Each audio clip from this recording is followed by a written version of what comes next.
Nous sommes en 1412 dans le nord-est de la France, dans le petit village de Domrémy. Ici, au cœur de la campagne lorraine, naît une enfant qui changera à jamais le destin du royaume. Son nom est Jeanne.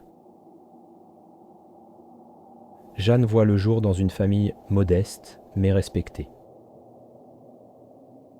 Son père, Jacques d'Arc, est un paysan aisé, propriétaire de ses terres. Il travaille dur pour nourrir sa famille et protéger ses biens dans ces temps troublés par la guerre de Cent Ans. Sa mère, Isabelle Romée, est une femme pieuse et affectueuse. On raconte qu'elle apprend très tôt à Jeanne les prières, la charité envers les pauvres et l'importance de la foi. La maison des d'Arc est simple, mais solide.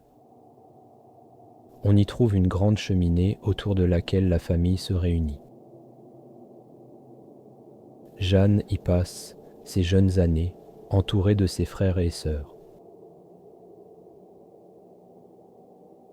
Elle aide aux travaux de la ferme, garder les moutons, filer la laine ou encore moudre le grain. Mais ce qui distingue la petite Jeanne des autres enfants, c'est sa grande douceur et sa ferveur religieuse. Elle aime se rendre à l'église du village, parfois seule, pour prier en silence. Les habitants de Domrémy la remarquent, cet enfant semble habité d'une foi profonde, presque mystérieuse. La France à cette époque est un royaume brisé. Les Anglais occupent de larges territoires et les guerres ravagent les campagnes. Pourtant, dans ce petit village oublié, une fillette grandit. Et déjà son cœur brûle d'un destin bien plus grand que les collines de Lorraine. Personne, pas même ses parents, ne peut encore deviner que Jeanne, cette enfant simple et pieuse, portera bientôt une armure et mènera des armées entières. Les années passent et Jeanne grandit, toujours plus proche de la nature et de ses prières. Un soir, alors qu'elle se promène près de la rivière, elle entend pour la première fois une voix douce et mystérieuse.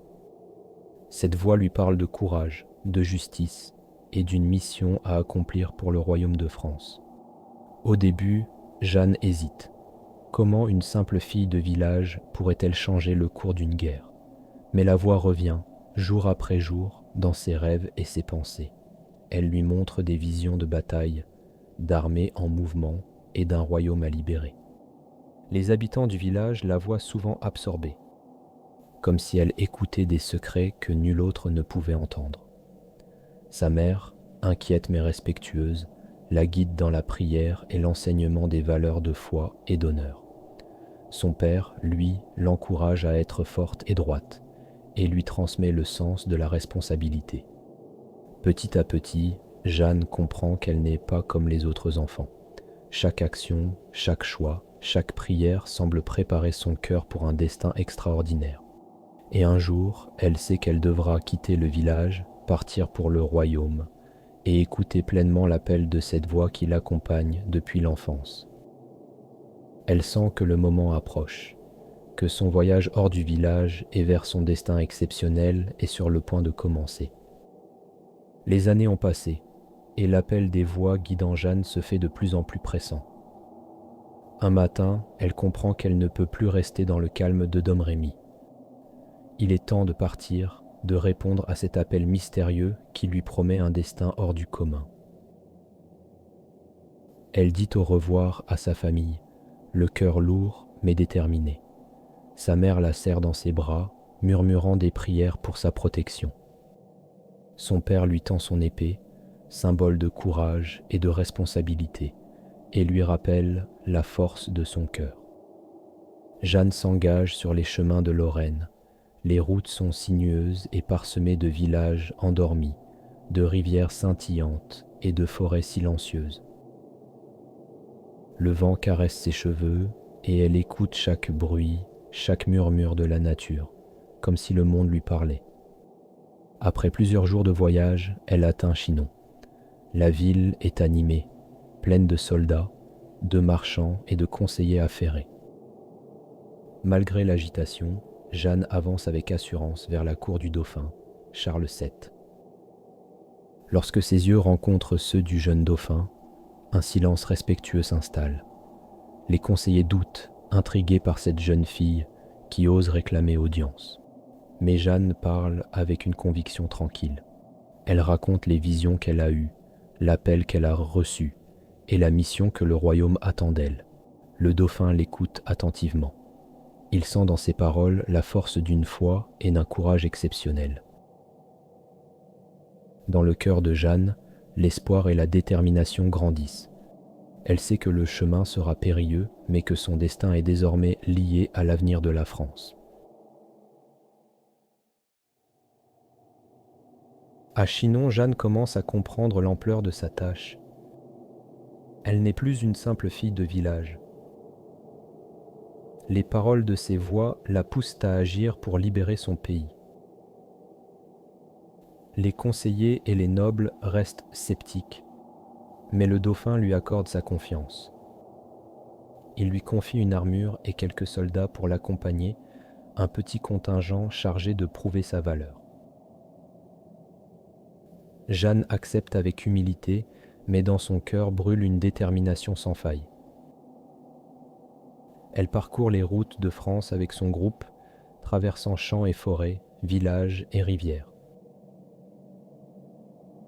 Chaque rencontre avec les habitants lui rappelle pourquoi sa mission est essentielle: protéger le peuple et restaurer l'honneur du royaume. La foi qui l'habite inspire ceux qui l'entourent. Dans les villages, les rumeurs commencent à circuler. Une jeune fille, guidée par des voix célestes, portant une armure, marchant vers un destin exceptionnel. Les soldats, d'abord hésitants, sont fascinés par son courage et sa conviction. Chaque nuit, autour du feu, Jeanne médite sur la stratégie et écoute les conseils des voix. Elle sait que la route est longue et dangereuse, mais que chaque pas la rapproche de son objectif. Et à chaque aurore, le vent lui apporte un souffle de confiance, une force nouvelle pour continuer.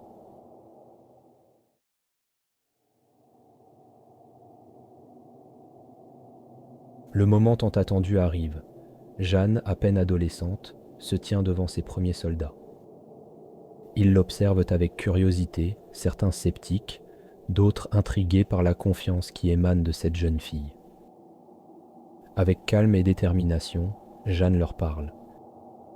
Elle leur raconte sa vision, la mission que le royaume attend d'eux et l'importance de protéger la France. Ces mots, portés par la foi et la conviction, touchent le cœur de chacun. Une nouvelle énergie parcourt le groupe. Le soleil se lève sur la plaine où la bataille doit se dérouler. Jeanne, vêtue de son armure, brandit son étendard, symbole de courage et d'espoir. Les soldats la suivent, motivés et rassurés par sa présence. Les premières lignes ennemies se dessinent au loin. Jeanne observe, écoute les voix qui la guident et donne ses ordres avec une assurance étonnante. Chaque mouvement, chaque décision semble dictée par une force invisible. Lorsque le combat commence, Jeanne est au cœur de l'action. Elle inspire ses soldats par son courage, par sa foi et par la certitude qu'ils se battent pour un avenir juste. Les habitants des villages alentours entendent parler de cette jeune fille qui mène les hommes et l'histoire commence à se répandre. Une fille venue de Lorraine ose changer le cours d'une guerre. La bataille s'achève et bien que l'issue ne soit pas totale, un sentiment de victoire naît dans le cœur de Jeanne et de ses hommes. Ils savent qu'un destin plus grand les attend et que ce n'est que le début de leur lutte pour la liberté et l'honneur du royaume. Après sa première bataille, Jeanne retourne auprès du dauphin à Chinon. Les nouvelles de son courage et de sa foi ont commencé à se répandre dans tout le royaume. Les habitants des villages racontent ses exploits. Les soldats parlent de sa présence inspirante sur le champ de bataille. Et le dauphin commence à lui accorder une confiance profonde. Jeanne ne se laisse pas griser par la gloire naissante. Elle continue à écouter les voix, à méditer sur sa mission et à préparer les prochaines étapes pour libérer la France.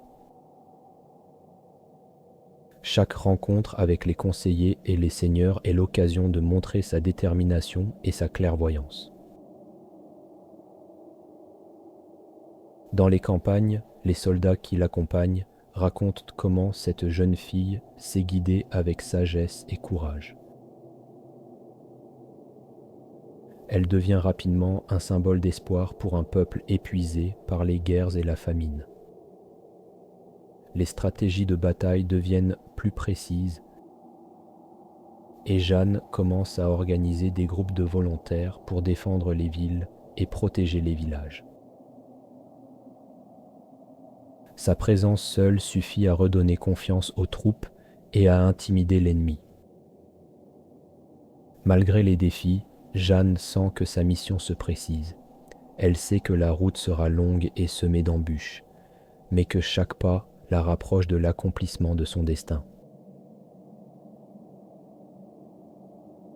Et partout où elle passe, un souffle de courage et d'espérance semble suivre ses pas. Jeanne, désormais reconnue par le dauphin et les seigneurs, prend la tête de troupes plus nombreuses. Les villages qu'elle traverse l'acclament et les soldats se sentent portés par sa foi et son courage. L'armée anglaise occupe plusieurs villes stratégiques. Jeanne organise ses hommes avec méthode, écoutant les voix qui la guident et donnant des ordres précis. Chaque mouvement sur le champ de bataille est calculé. Chaque attaque ciblée pour protéger le peuple et avancer vers la victoire. La tension est palpable. Le fracas des armures et des épées résonne à travers les plaines. Mais Jeanne avance, toujours au centre, brandissant son étendard et inspirant ses soldats par son exemple. Les batailles sont rudes et les pertes nombreuses. Pourtant, l'ardeur et la conviction de Jeanne font la différence. Les Anglais commencent à redouter cette jeune fille qui semble capable de changer le cours de la guerre. À chaque victoire, le nom de Jeanne se répand davantage. La France bruisse de rumeurs sur cette héroïne venue de Lorraine, guidée par la foi, la bravoure et un destin extraordinaire. Et Jeanne, malgré le poids de la guerre sur ses épaules, garde toujours en elle la même humilité et la même dévotion qui l'ont animée depuis son enfance. Elle sait que sa mission ne fait que commencer. Après ces victoires éclatantes, Jeanne devient une figure incontournable. Mais sa gloire attire aussi des ennemis puissants. Les Anglais, humiliés par leur défaite, veulent à tout prix briser son image. Capturée à Compiègne en mai 1430 par les Bourguignons, alliés des Anglais, elle est vendue à ses adversaires. Commence alors l'un des procès les plus célèbres de l'histoire. Officiellement religieux, il est en réalité éminemment politique, mené devant un tribunal d'ecclésiastiques acquis à la cause anglaise. Jeanne est accusée d'hérésie, de sorcellerie et même de travestissement pour avoir porté l'armure et les habits d'homme. Face à ses juges, Jeanne se montre étonnamment habile. Elle répond avec intelligence, courage et dignité, souvent en déjouant les pièges tendus par les clercs. Elle répète inlassablement qu'elle agit selon la volonté de Dieu. Malgré sa défense remarquable, le verdict est décidé d'avance. Le pouvoir anglais veut sa mort pour décrédibiliser la légitimité du roi Charles VII. Condamnée comme hérétique, Jeanne est brûlée vive le 30 mai 1431 sur la place du Vieux Marché à Rouen. Elle n'a que 19 ans. Sa mort, loin d'anéantir son souvenir, fait d'elle une martyre. Le peuple retient son courage et sa foi inébranlable. Elle deviendra peu à peu une figure mythique de la France, symbole de résistance et de liberté. Après le bûcher, lorsque la fumée s'est dissipée au-dessus de Rouen, le nom de Jeanne a continué de voyager, porté par les murmures du peuple. Dans les foyers, on parle de son courage. Dans les églises, on se souvient de sa foi. Et, peu à peu, son histoire franchit les frontières des années. Des décennies plus tard, la vérité commence à remonter comme une source claire. En 1456, un nouveau procès réhabilite Jeanne et déclare son innocence. Pour ceux qui l'aimaient, c'est comme si une lumière s'était rallumée dans la nuit. Le temps passe encore, emportant guerres et rois, mais le souvenir de Jeanne, lui, demeure. Des écrivains, des peintres, des sculpteurs lui donnent 1000 visages. Son étendard flotte dans l'imaginaire, son regard demeure droit, et sa voix résonne dans les cœurs. Un jour, en 1920, l'Église la proclame sainte. Alors les cloches sonnent, et la France se souvient avec émotion de la jeune fille de Lorraine qui n'a jamais renoncé. Jeanne devient un symbole, celui du courage humble, de la fidélité à une mission et de l'espérance qui relève les peuples. Aujourd'hui encore, lorsqu'on prononce son nom, on entend comme un souffle qui traverse les siècles. On voit une silhouette en armure, un étendard lumineux et une flamme qui n'éteint pas, mais éclaire. Et si l'on ferme les yeux, on peut croire entendre très doucement une voix ancienne qui murmure « Garde confiance, avance, la lumière n'est jamais loin ».